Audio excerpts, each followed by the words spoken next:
നിന്നെ ഉയർത്തെഴുന്നേൽക്കും. ആദം ഏദൻ തോട്ടത്തിൽ നടന്നു. പുഷ്പങ്ങളുടെ മണം നിറഞ്ഞ കാറ്റ് അവനെ ചുറ്റി.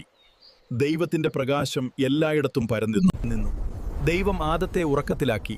അവന്റെ പക്കൽ നിന്നും ഒരു അസ്ഥി എടുത്തു. അവൻ അതിൽ നിന്നു സ്ത്രീയെ സൃഷ്ടിച്ചു. ആദം നോക്കിക്കണ്ടു, എവയാണ് ഈ ഫലം നിനക്ക് അറിവ് നൽകും. അവരുടെ കണ്ണുകൾ തുറന്നു. അവർ നഗ്നരാണെന്ന് തിരിച്ചറിഞ്ഞു. അവർ ഇലകൾ ചേർത്തു തങ്ങളെ തന്നെ മൂടി. അവൾ തന്നു, ഞാൻ കഴിച്ചു. പാമ്പ് എന്നെ വഞ്ചിച്ചു. അവർ ഏദനിൽ നിന്ന് പുറപ്പെട്ട് പുതുവഴിയിലേക്ക് നടന്നു. ഇതുതന്നെയാണ് ഇനി അവരുടെ ലോകം.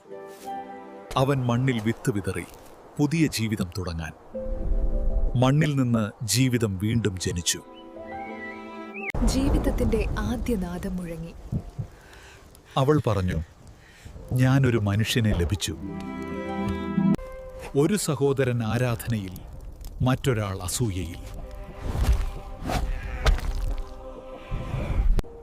കൈൻ ദൈവത്തോട് പറഞ്ഞു, എന്റെ പാപം സഹിക്കാനാവാത്തത്രയാണ്.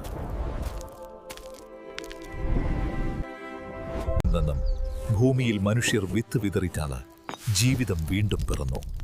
സന്തോഷത്തിന്റെ ശബ്ദം വീണ്ടും മനുഷ്യകുലത്തിൽ നിറഞ്ഞു.